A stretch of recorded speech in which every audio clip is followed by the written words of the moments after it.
to the Success Channel. My name is Ronald. I am part of the New Skin team. It's an MLM, multi-level marketing, that's really good if you want to make money at the side, passive income. It's really good to have something like that you can have money coming in without doing any work. You know, it's a really good method. It's designed to sell beauty products, and you can have like a downline, people under you that are selling, and you get a percentage of these people that sell the products. You can also sell the product yourself directly, depends on yourself.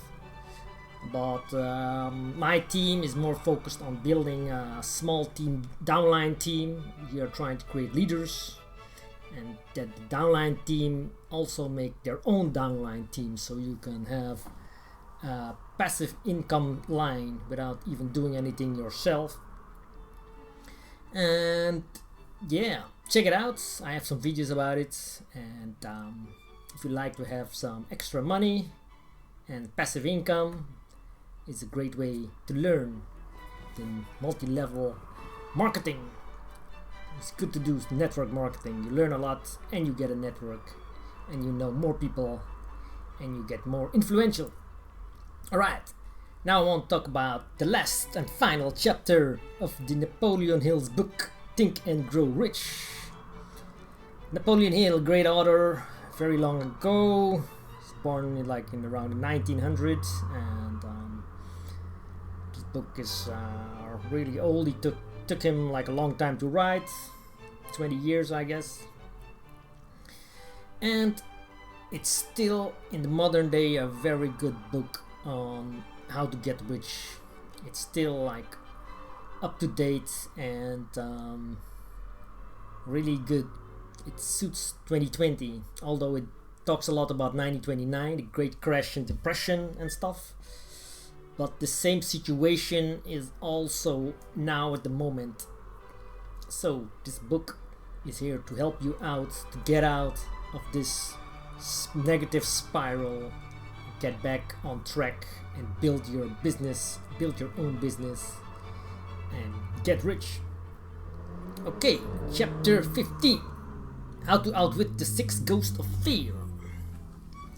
The inventory of yourself. As you read this closing chapter and find out how many of the ghosts are standing in your way. Before you can put any portion of this philosophy into successful use, your mind must be prepared to receive it. The preparation is not difficult. It begins with study, analysis, and understanding of 3 enemies, which you shall have to clear out. These are indecision, doubt, and fear. The 6th sense will never function while these 3 negatives or any of them remain in your mind. The members of this unholy trio are closely related. Where one is found, the other 2 are close at hand. Indecision is the seeding of fear, the seedling of fear. Remember this as you read. Indecision crystallizes into doubt. The 2 blend and become fear. The blending process often is slow. This is one reason why these 3 enemies are so dangerous. They germinate and grow without their presence being observed.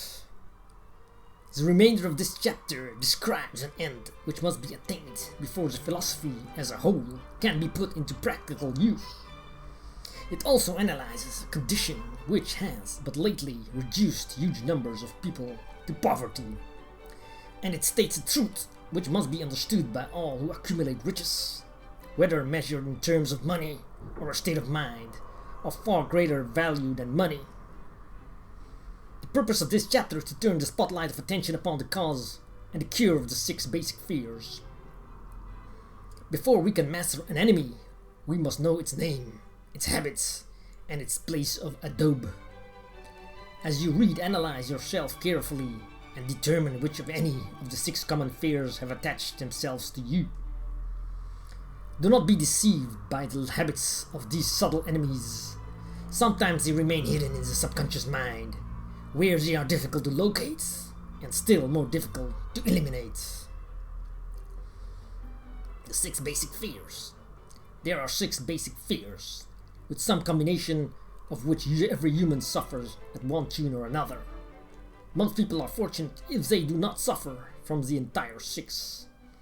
Named in the order of their most common appearance, they are the fear of poverty, the fear of criticism, the fear of ill health, the fear of loss of love of someone, the fear of old age, the fear of death. At the bottom of most of one's worries, the first three: poverty, criticism, and ill health.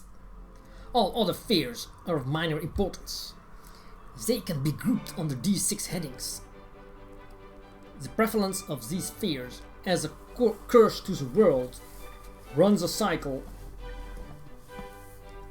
cycles for almost 6 years.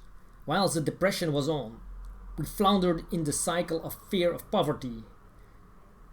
During the World War, we were in the cycle of fear of death. Just following the war, we were in the cycle of fear of ill health, as evidenced by the epidemic of disease which spread itself all over the world. Fears are nothing more than states of mind. One state of mind is subject to control and direction.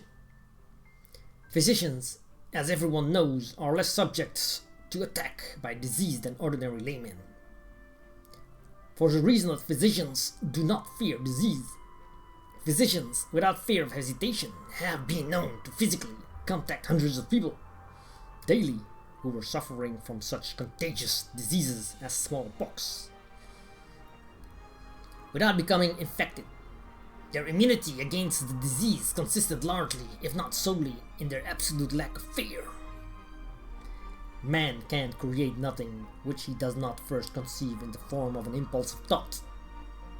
Following this statement comes another of still greater importance, namely man's thought impulses begin immediately to translate themselves into their physical equivalents, whether those thoughts are voluntary or involuntary. Thought impulses which are picked up through the ether by mere chance, thoughts which have been released by other minds, may determine one's financial, business, professional or social destiny just as surely as do the thought impulses which one creates by intent and design. We are here laying the foundation for the presentation of a fact of great importance to the person who does not understand why some people appear to be lucky, while others of equal or greater ability, training, experience, and brain capacity seem destined to ride with misfortune. This fact may be explained by the statement that every human being has the ability to completely control his own mind. And with this control, obviously, every person may open his mind to the tramp thought impulses which are being released by other brains, or close the doors tightly and admit only thought impulses of his own choice. Nature has endowed man with absolute control over but one thing, and that is thought. This fact, coupled with the additional fact that everything which man creates begins in the form of a thought, leads one very near to the principle by which fear may be mastered. If it is true that all thought has a tendency to clothe itself in its physical equivalent, and this is true beyond any reasonable room for doubt, it is equally true that thought impulses of fear and poverty cannot be translated into terms of courage and financial gain. The people of America began to think of poverty following the Wall Street crash of 1929. Slowly but surely, that mass thought was crystallized into its physical equivalent, which was known as a depression. This had to happen. It is in conformity with the laws of nature. The fear of poverty. There can be no compromise between poverty and riches. The two roads that lead to poverty and riches travel in opposite directions. If you want riches, you must refuse to accept any circumstance that leads toward poverty.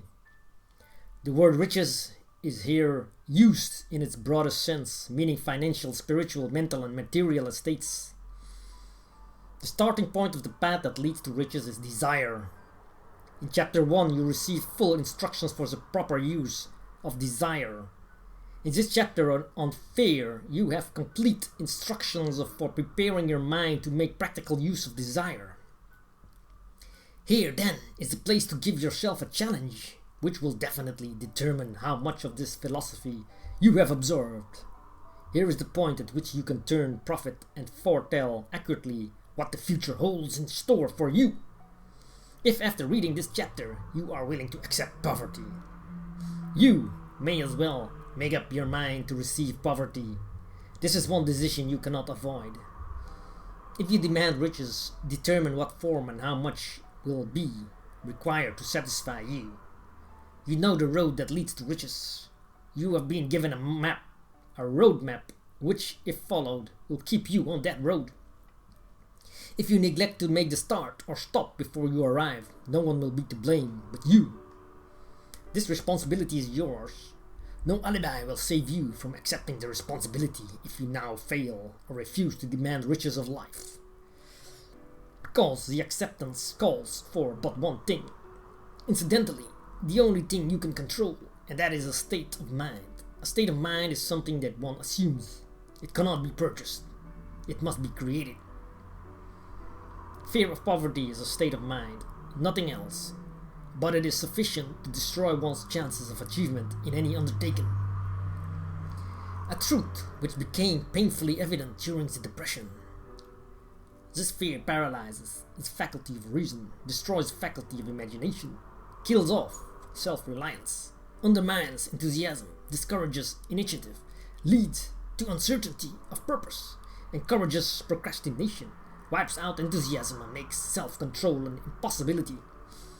It takes the charm from one's personality, destroys the possibility of accurate thinking, diverts concentration of effort, it masters persistence, turns the willpower into nothingness, destroys ambition, beclouds the memory and invites failure in every conceivable form.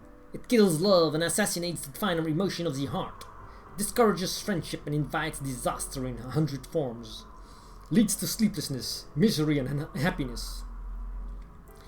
And all this despite the obvious truth that we live in a world of overabundance of everything the heart could desire, with nothing standing between us and our desires, excepting lack of a definite purpose. The fear of poverty is without doubt the most destructive of the 6 basic fears. It has been placed at the head of the list because it is the most difficult to master. Considerable courage is required to state the truth about the origin of this fear, and still greater courage to accept the truth after it has been stated. The fear of poverty grew out of man's inherited tendency to prey upon his fellow man economically. Nearly all animals lower than man are motivated by instinct, but their capacity to think is limited. Therefore, they prey upon one another physically. Man with his superior sense of intuition, with the capacity to think and to reason, does not eat his fellow man bodily. He gets more satisfaction out of eating him financially. Man is so avaricious that every conceivable law has been passed to safeguard him from his fellow man. Of all the ages of the world of which we know anything, the age in which we live seems to be one that is outstanding because of man's money madness. A man is considered less than the dust of the earth, unless he can display a fat bank account. But if he has money, never mind how he acquired it, he is a king or a big shot. He is above the law. He rules in politics, he dominates in business, and the whole world about him bows in respect when he passes. Nothing brings man so much suffering and humility as poverty. Only those who have experienced poverty understand the full meaning of this. It is no wonder that man fears poverty. Through a long line of inherited experiences, man has learned for sure that some man cannot be trusted, where matters of money and earthly possessions are concerned. This is a rather stinging indictment. The worst part of it being that it is true. The majority of marriages are motivated by the wealth possessed by one or both of the contracting parties. It is no wonder, therefore, that the divorce courts are busy. So eager is man to possess wealth that he will acquire it in whatever manner he can, through legal methods if possible, if possible, through other methods if necessary or expedient. Self-analysis may disclose weakness, which one does not like to acknowledge. This form of examination is essential to all who demand of life more than mediocrity and poverty. Remember as you check yourself point by point that you are both the court and the jury, the prosecuting attorney and the attorney for the defense, and that you are the plaintiff and the defendant, also that you are on trial. Face the facts squarely. Ask yourself definite questions and demand direct replies. When the examination is over, you will know more about yourself. If you do not feel that you can be an impartial judge in this self-examination, call upon someone who knows you well to serve as judge while you cross-examine yourself. You are the truth. Get it, no matter at what cost, even though it may temporarily embarrass you. The majority of people, if asked what they fear most, would reply, "I fear nothing." The reply would be inaccurate because few people realize that they are bound, handicapped, whipped, spiritually and physically, through some form of fear. So subtle and deeply seated is the emotion of fear that one may go through life burdened with it, never recognizing its presence. Only a courageous analysis will disclose the presence of this universal enemy. When you begin such an analysis, search deeply into your character. Here is a list of the symptoms for which you should look. Symptoms of the fear of poverty. Indifference, commonly expressed through lack of ambition, willingness to tolerate poverty, acceptance of whatever compensated life may offer without protest, mental and physical laziness, lack of initiative, imagination, enthusiasm, and self-control. Indecision, the habit of permitting others to do one's thinking, staying on the fence. Doubt, generally expressed through alibis and excuses designed to cover up, explain away, or apologize for one's failures.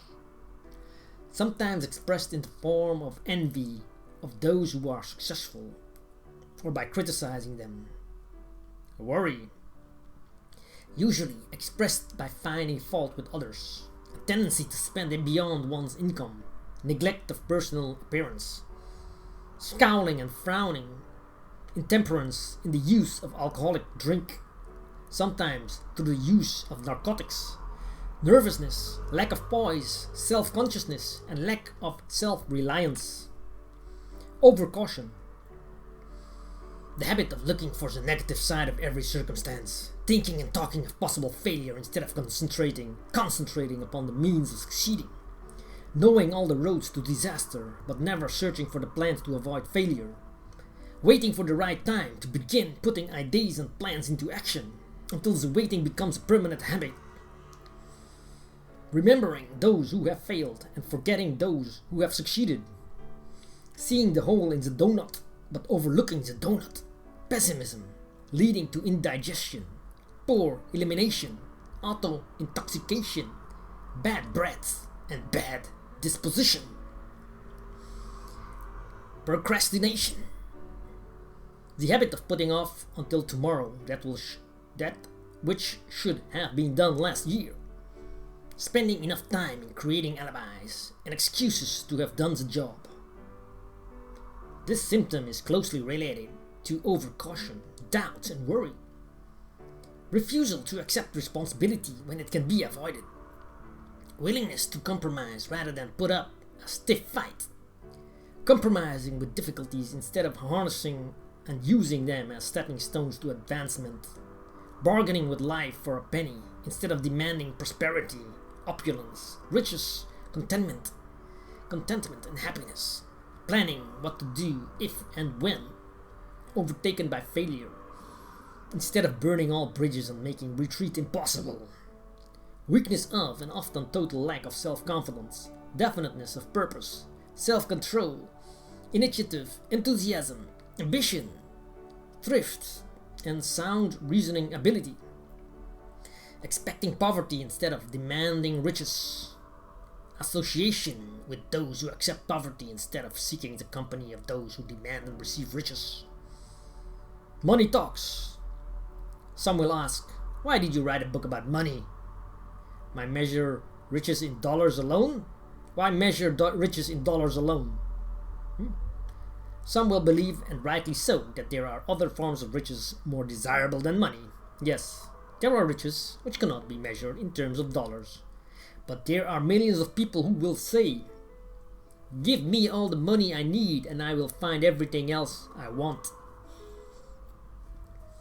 The major reason why I wrote this book and how to get money is the fact that the world has but lately passed through an experience that left millions of men and women paralyzed. Left millions of men and women paralyzed with the fear of poverty. What this sort of fear does to one was well described by Westbrook Pelgler in the New York World Telegram Viz. Money is only clamshells or metal discs or scraps of paper, and there are treasures of the heart and soul which money cannot buy. But most people, being broke, are unable to keep this in mind and sustain their spirits. When a man is down and out and on the streets, unable to get any job at all, something happens to his spirit which can be observed in the droop of his shoulders, the set of his hat, his walk and his gaze. He cannot escape a feeling of inferiority among people with regular employment, even though he knows they are definitely not his equals in character, intelligence or ability. These people, even his friends, feel, on the other hand, a sense of superiority and regard him, perhaps unconsciously, as a casualty. He may borrow for a time, but not enough to carry on his accustomed way, and he cannot continue to borrow very long. But borrowing in itself, when a man is borrowing merely to live, is a depressing experience, and the money lacks the power of earned money to revive his spirits. Of course, none of this applies to bums or habitual ne'er-do-wells, but only the man of normal ambitions and self-respect. Women conceal despair. Women in the same predicament must be different. We somehow do not think of women at all in considering the down and outers. They are scarce in the breadliness, very rarely are seen begging on the streets, and they are not recognizable in crowds by the same plain signs which identify busted men. Of course, I do not mean the shuffling hags of the city streets who are the opposite number of the confirmed male bums. I mean reasonably young, decent and intelligent women. There must be many of them, but their despair is not apparent. Maybe they kill themselves. When a man is down and out, he has time on his hands for brooding. He may travel miles to see a man about a job and discover that the job is filled, or that it is one of those jobs with no base pay, but only a commission on the sale of some useless knick-knack, which nobody would buy except out of pity. Turning that down, he finds himself back on the street, with nowhere to go, but just anywhere. So he walks and walks. He gazes into store windows at luxuries which are not for him, and feels inferior and gives way to people who stop to look with an active interest. He wanders into the railroad station or puts himself down in the library to ease his legs and soak up a little heat. But that isn't looking for a job, so he gets going on. He may not know it, but his aimlessness would give him away, even if the very lines of his figure did not. He may well dressed in the clothes. He may be well dressed in the clothes left over from the days when he had a steady job, but the clothes cannot disguise the droop. Money makes difference. He sees thousands of other people, bookkeepers or clerks or chemists or wagon hands, busy at their work, and envies them from the bottom of his soul. They have their independence, their self-respect and manhood, and he simply cannot convince himself that he is a good man too. So we argue it out and arrive at a favorable verdict hour after hour. It is just money which makes his difference in him. It is just money which makes this difference in him. With a little money he would be himself again. Some employers take the most shocking advantage of people who are down and out. The agency hang out little colored cards offering miserable wages to busted men. $12 a week, $15 a week. An $18 a week job is a plum, and anyone with $25 a week to offer does not hang the job in front of an agency on a colored card. I have a want ad clipped from a local paper demanding a clerk, a good clean penman, to take telephone orders for a sandwich shop from 11 a.m. to 2 p.m. for $8 a month. Not $8 a week, but $8 a month. The ad says also state religion. Can you imagine the brutal effrontery of anyone who demands the good, clean penman for 11 cents an hour, inquiring into the victim's religion? But that is what busted people are offered. Fear of criticism. Just how man originally came by this fear, no one can state definitely. But one thing is certain. He has, in a highly developed form, some belief that this fear may be its appearance about the time that politics became a profession. Others believe it can be traced to the age when women first began to concern themselves with styles in wearing apparel. This author, being neither a humorist nor a prophet, is inclined to attribute the basic fear of criticism to that part of man's inherent nature, which prompts him not only to take away his fellow man's goods and wares, but to justify his action by criticism of his fellow man's character. It is a well-known fact that a thief will criticize the man from whom he steals. That politicians seek office not by displaying their own virtues and qualifications, but by attempting to besmirch their opponents.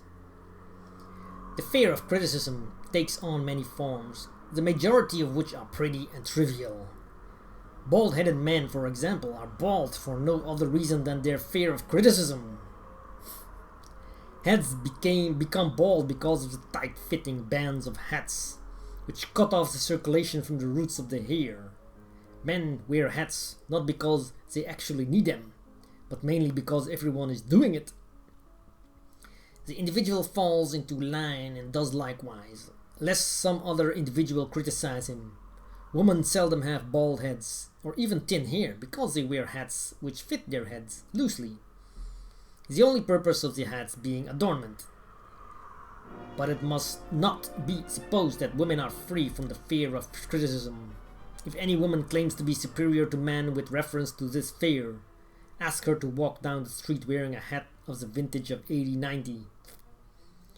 The astute manufacturers of clothing have not been slow to capitalize this basic fear of criticism, with which all mankind has been cursed. Every season, the styles in many articles of wearing apparel change. Who establishes the styles? Certainly not the purchaser of clothing, but the manufacturer. Why does he change the style so often? The answer is obvious. He changes his style so he can sell more clothes.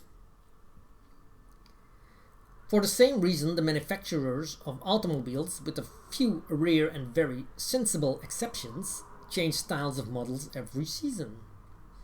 No man wants to drive an automobile which is not the latest style, although the older model may actually be the better car. We have been describing the manner in which people behave under the influence of fear of criticism as applied to the small and petty things of life. Let us now examine human behavior when this fear affects people in connection with the more important events of human relationship.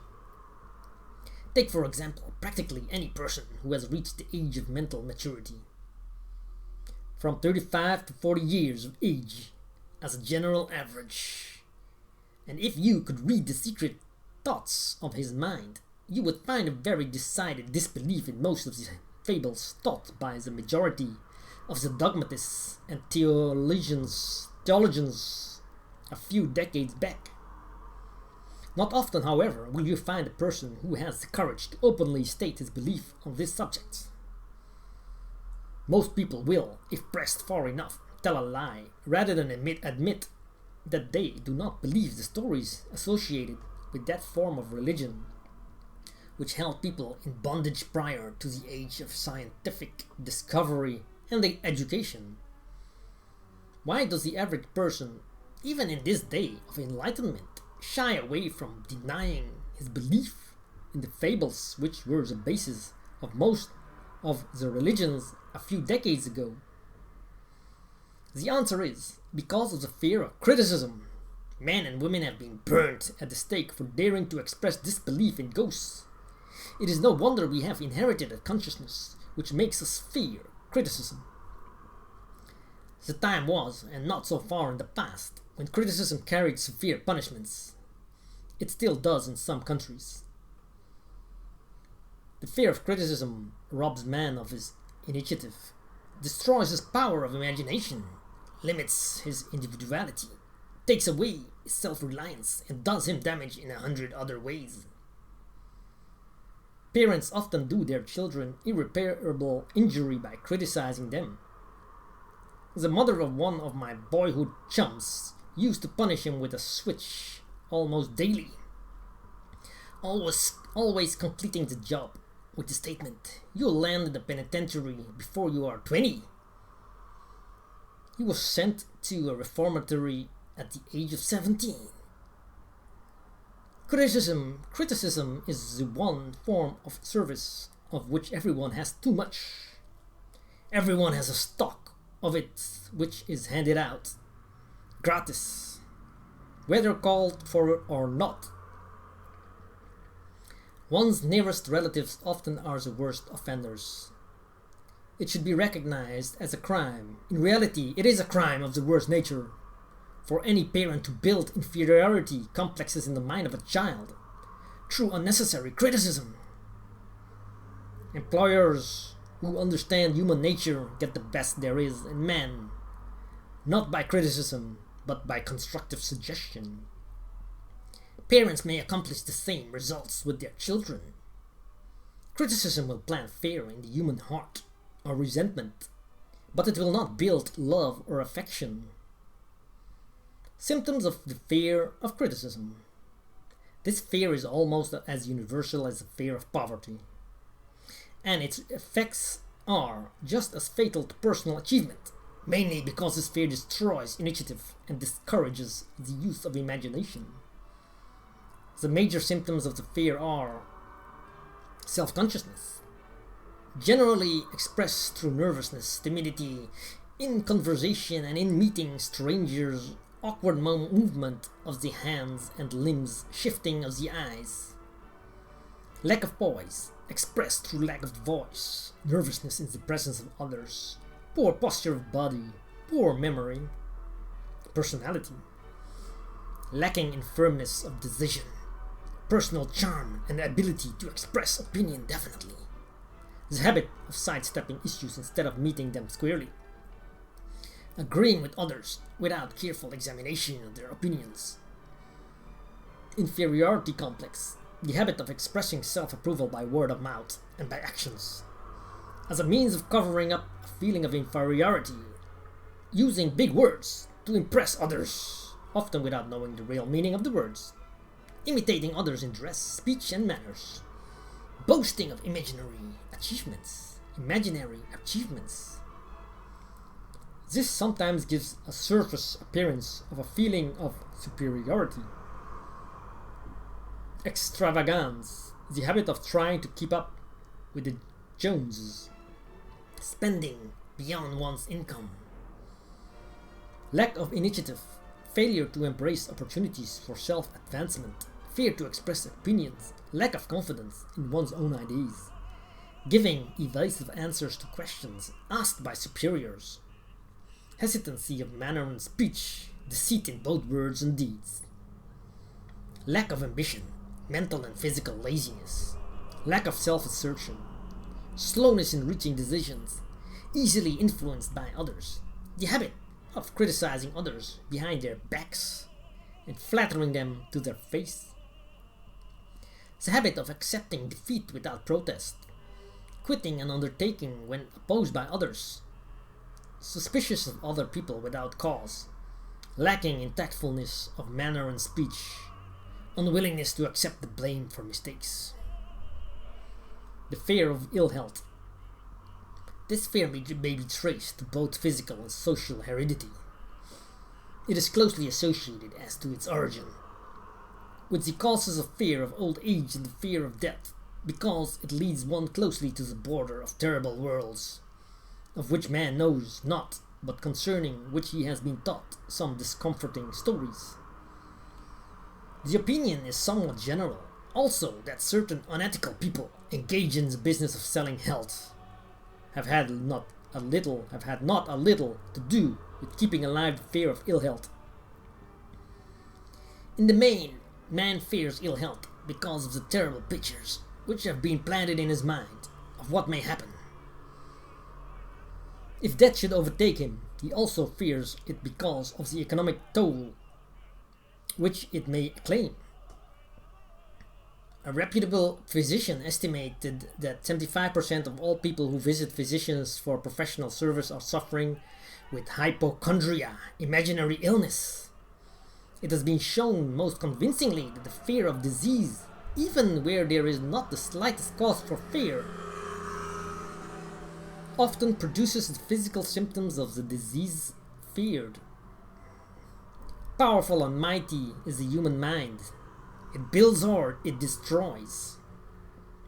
Playing upon this common weakness of fear of ill health, dispensers of patent medicines have reaped fortunes. This form of imposition upon credulous humanity became so prevalent some 20 years ago that Collier's weekly magazine conducted a bitter campaign against some of the worst offenders in the patent medicine business.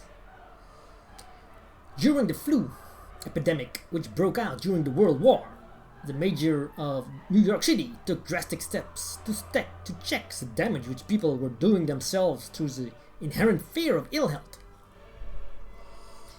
He called in the newspaper man and said to them, "Gentlemen, I feel it necessary to ask you not to publish any scare headlines concerning the flu epidemic. Unless you cooperate with me, we will have a situation which we cannot control." The newspapers quit publishing stories about the flu, and within 1 month the epidemic had been successfully checked. Through a series of experiments conducted some years ago, it was proved that people may be made ill by suggestion. We conducted this experiment by causing 3 acquaintances to visit the victims, each of whom asked the question, "What ails you? You look terribly ill." The first questioner usually provoked a grin and a nonchalant, "Oh, nothing, I'm all right," from the victim. The second questioner usually was answered the statement, "I don't know exactly, but I do feel badly." The third questioner was usually met with the frank admission that the victim was actually feeling ill. Try this on an acquaintance if you doubt that it will make you uncomfortable, but do not carry the experiment too far. There is a certain religious sect whose members take vengeance upon their enemies by the hexing method. They call it placing a spell on the victim. There is overwhelming evidence that disease sometimes begins in the form of a negative thought impulse. Such an impulse may be passed from one mind to another by suggestion or created by an individual in his own mind. A man who was blessed with more wisdom than this incident might indicate once said, "When anyone asks me how I feel, I always want to answer by knocking him down." Doctors send patients into new climates for their health because a change of mental attitudes is necessary. The seed of fear of ill health lives in every human mind. Worry, fear, discouragement, disappointment in love and business affairs cause this seed to germinate and grow. The recent business depression kept the doctors on the run because every form of negative thinking may cause ill health. Disappointments in business and in love stand at the head of the list of causes of fear of ill health. A young man suffered a disappointment in love, which sent him to the hospital. For months, he hovered between life and death. A specialist in suggestive therapeutics was called in.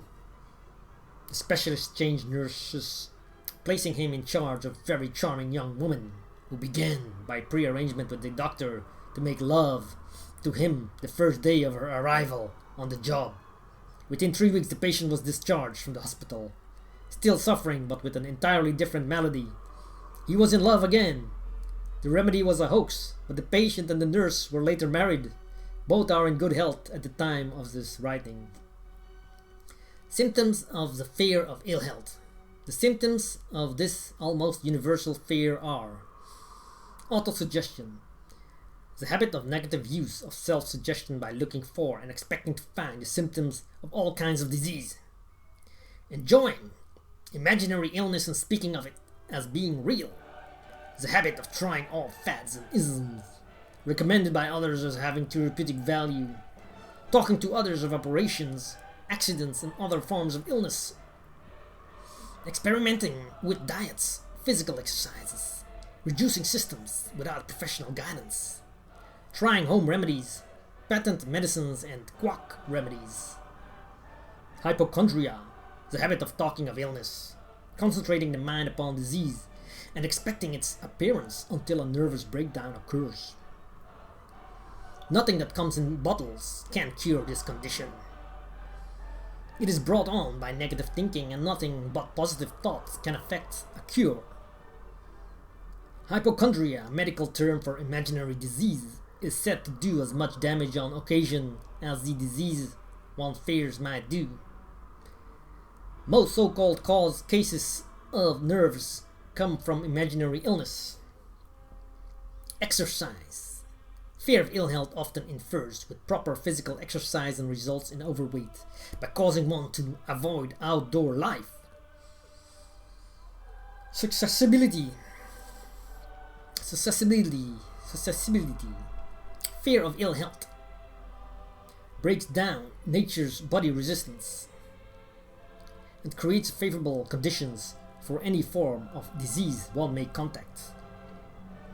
The fear of ill health often is related to the fear of poverty, especially in the case of the hypochondriac, who constantly worries about the possibility of having to pay doctor's bills, hospital bills, etc. This type of person spends much time preparing for sickness, talking about death, saving money for cemetery lots and burial expenses, etc. Self-coddling, the habit of making a bid for sympathy, using imaginary illness as a lure. People often resort to this trick to avoid work. The habit of feigning illness to cover plain laziness or to serve as an alibi for lack of ambition. Intemperance, the habit of using alcohol or narcotics to destroy pains such as headaches, neuralgia, etc., instead of eliminating the cause. The habit of reading about illness and worrying over the possibility of being stricken by it. The habit of reading patent medicine advertisements. The fear of loss of love. The original source of this inherent fear needs but little description, because it obviously grew out of man's polygamous habit of stealing his fellow man's mate, and his habit of taking liberties with her whenever he could. Jealousy and other similar forms of dementia precox grow out of man's inherited fear of the loss of love of someone. This fear is the most painful of all the six basic fears. It probably plays more havoc with the body and mind than any of the other basic fears, as it often leads to permanent insanity. The fear of the loss of love probably dates back to the Stone Age, when men stole women by brute force. They continue to steal females, but their technique has changed. Instead of force, they now use persuasion, the promise of pretty clothes, motor cars, and other bait, much more effective than physical force. Man's habits are the same as they were at the dawn of civilization, but he expresses them differently.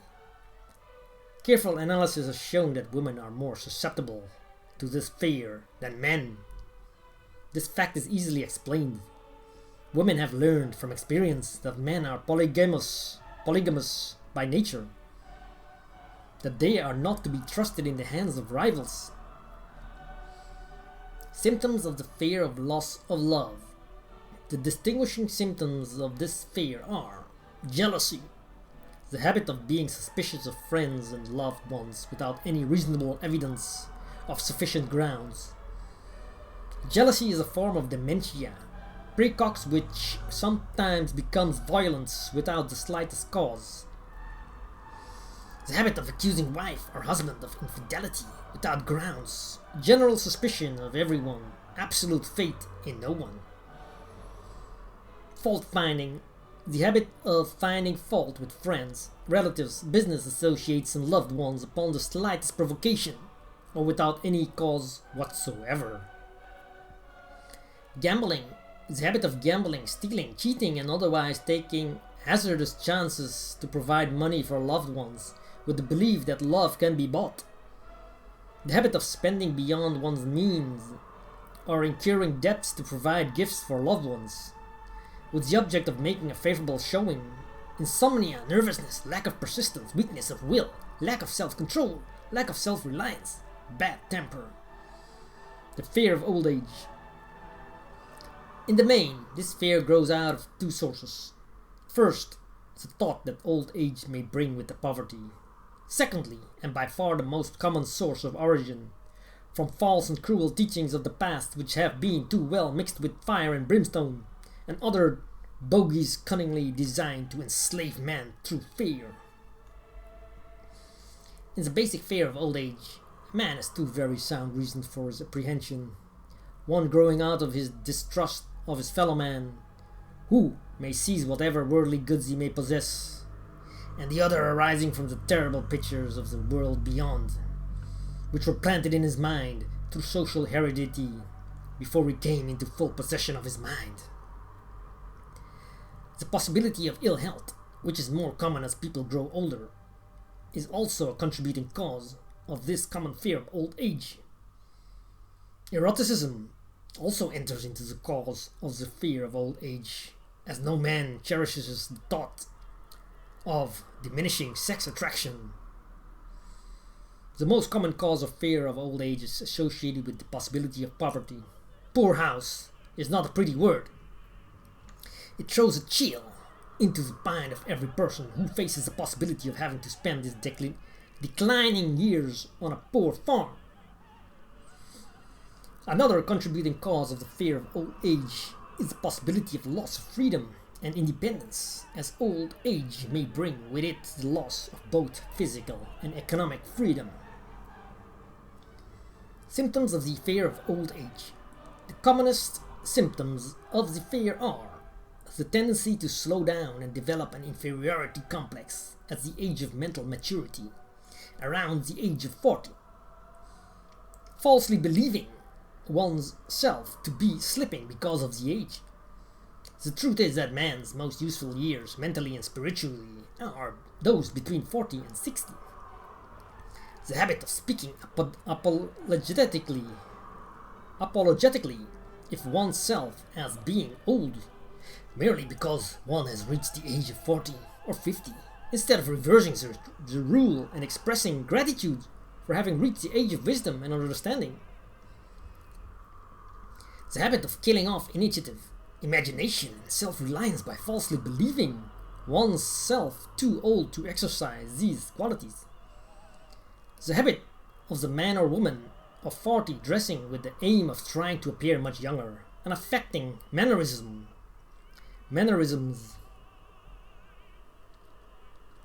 of youth, thereby inspiring ridicule by both friends and strangers. The fear of death. To some, this is the cruelest of all the basic fears. The reason is obvious.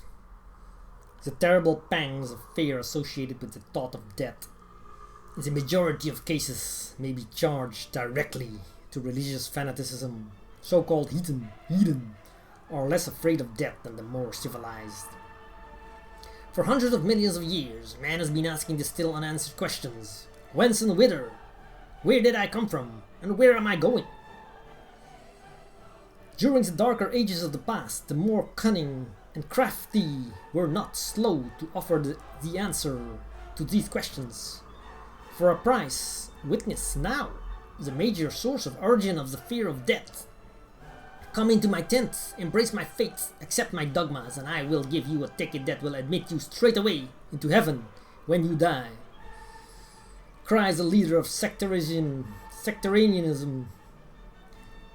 Remain out of my tent, says the same leader, and may the devil take you and burn you throughout eternity.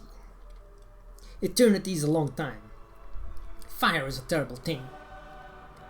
The thought of eternal punishment with fire not only causes man to fear death, it often causes him to lose his reason. It destroys interest in life and makes happiness impossible. During my research, I reviewed a book entitled A Catalogue of Gods, in which were listed the 30,000 gods which man has worshipped. Think of it, 30,000 of them represented by everything from a crawfish to a man. It is little wonder that men have become frightened at the approach of death. While the religious leader may not be able to provide safe conduct into heaven, nor by lack of such provision allows the unfortunate to descend into hell, the possibility of the latter seems so terrible that the very thought of it lays hold of the imagination in such a realistic way that it paralyzes reason and sets up the fear of death. In truth, no man knows, and no man has ever known, what heaven or hell is like. Nor does any man know if either place actually exists. This very lack of positive knowledge opens the door of the human mind to the charlatan, so he may enter and control that mind with his stock of legerdemain and various brands of pious fraud and trickery.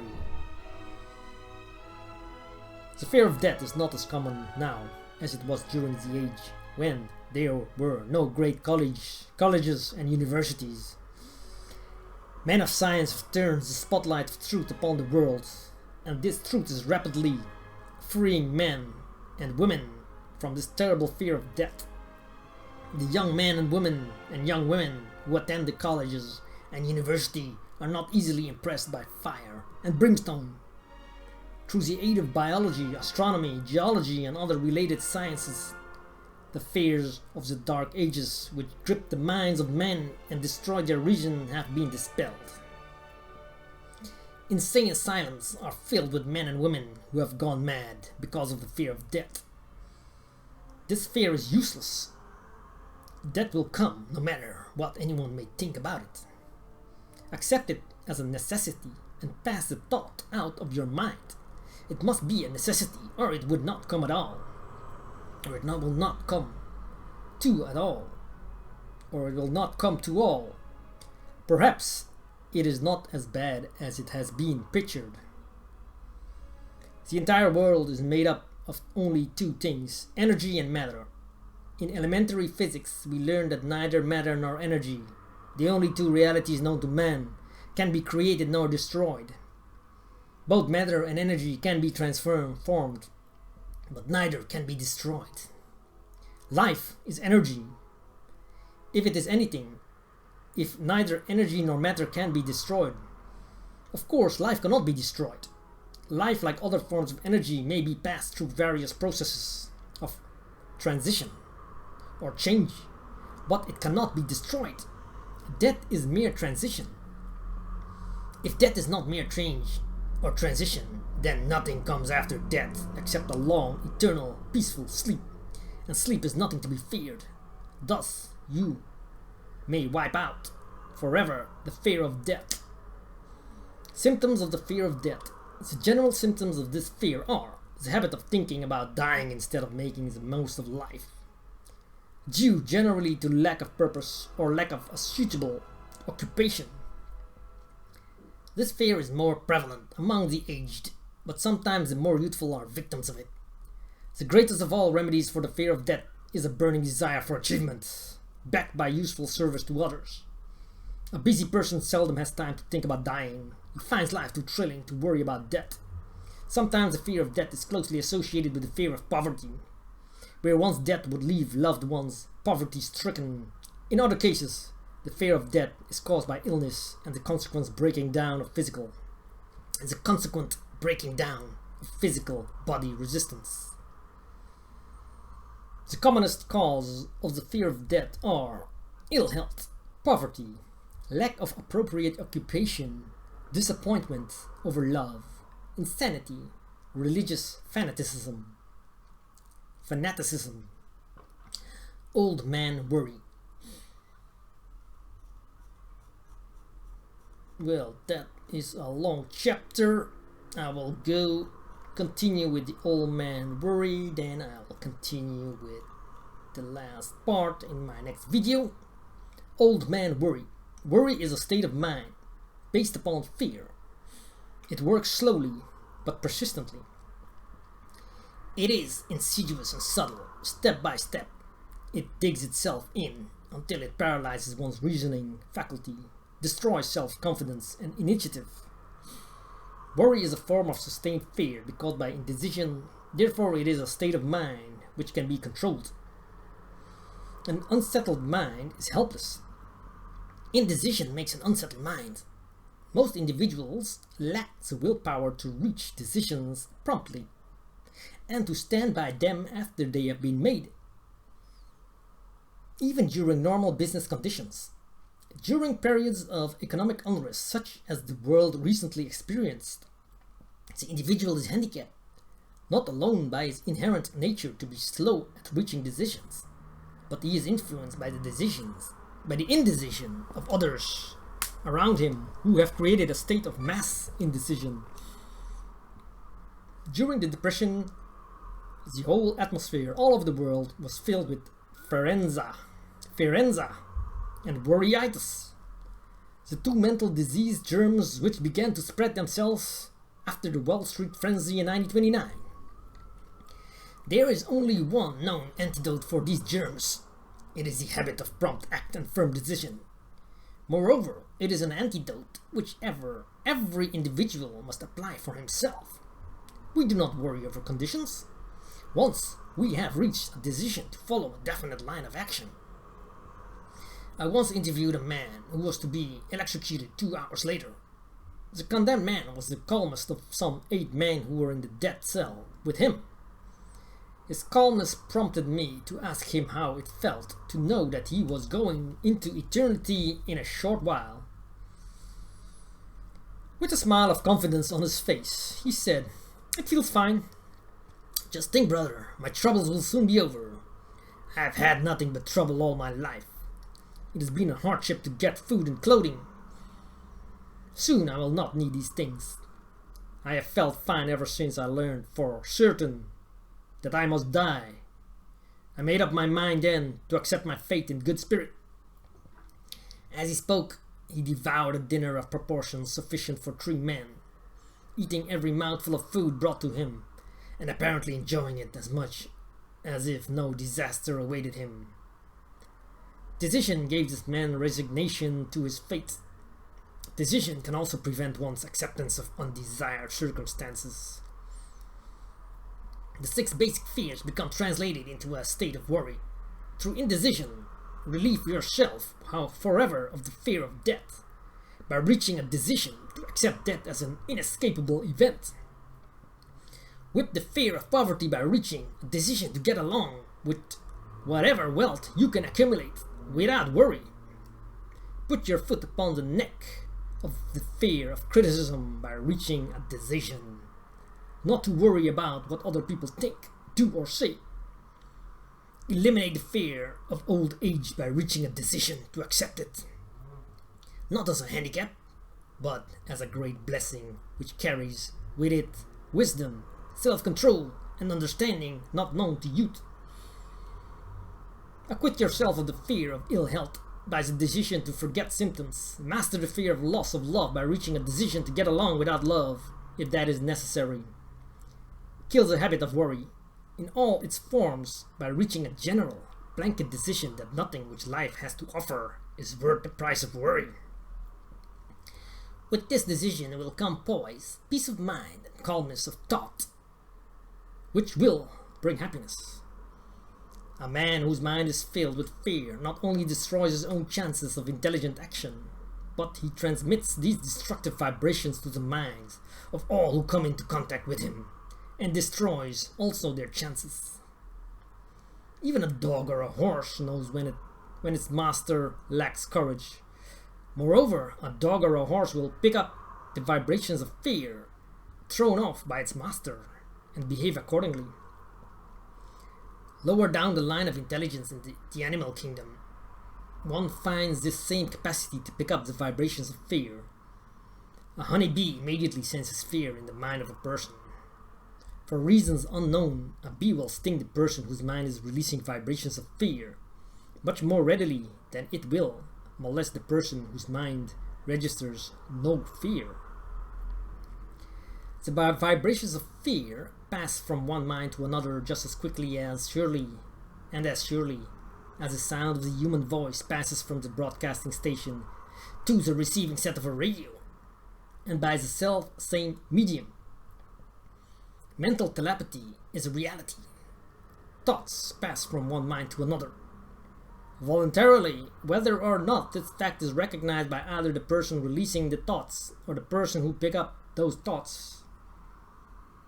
The person who gives expression by word of mouth to negative or destructive thoughts is practically certain to experience the results of those words in the form of a destructive kickback. The release of destructive thought impulses alone, without the aid of words, produces also a kickback in more ways than one. First of all, and perhaps most important, to be remembered, the person who releases thoughts of a destructive nature must suffer damage through the breaking down of the faculty of creative imagination. Secondly, the presence in the mind of any destructive emotion develops a negative personality which repels people and often converts them into antagonists. The third source of damage to the person who entertains or releases negative thoughts lies in this significant fact. These thoughts impulses are not only damaging to others, but they embed themselves in the subconscious mind of the person releasing them, and they become a part of his character. One is never through with a thought merely by releasing it. When a thought is released, it spreads in every direction through the medium of the ether, but it also plants itself permanently in the subconscious mind of the person releasing it. Your business in life is presumably to achieve success. To be successful, you must find peace of mind, acquire the material needs of life, and above all, attain happiness. All of these evidences of success begin in the form of thought impulses. You may control your own mind. You have the power to feed it whatever thought impulses you choose. With this privilege goes also the responsibility of using it constructively. You are the master of your own earthly destiny, just as surely as you have the power to control your own thoughts. You may influence, direct, and eventually control your own environment, making your life what you want it to be. Or you may neglect to exercise the privilege which is yours to make your life to order, thus casting yourself upon the broad sea of circumstance, where you will be tossed hither and yon like a ship on the waves of the ocean. Well, thank you for watching this part, the last part of this book, chapter 15. I will end it off with the Devil's Workshop, the 7th basic evil. That's sounds like a fun one. The devil is coming in the last part. We will talk about the devil and then it's the end. So one more video to go and it's going good. I am noticing that my reading ability has become better. I'm gaining more confidence. I'm getting more money. I'm feeling more better and stronger. And yeah, I'm also moving up in status and houses. I'll be moving out soon in a better location.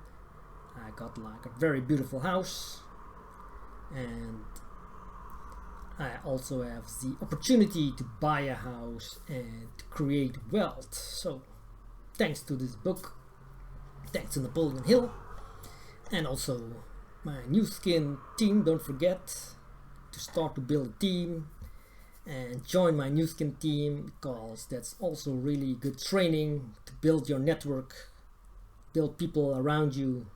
It's good training and very good asset to have in your life network. Well, thank you for watching, and see you next time.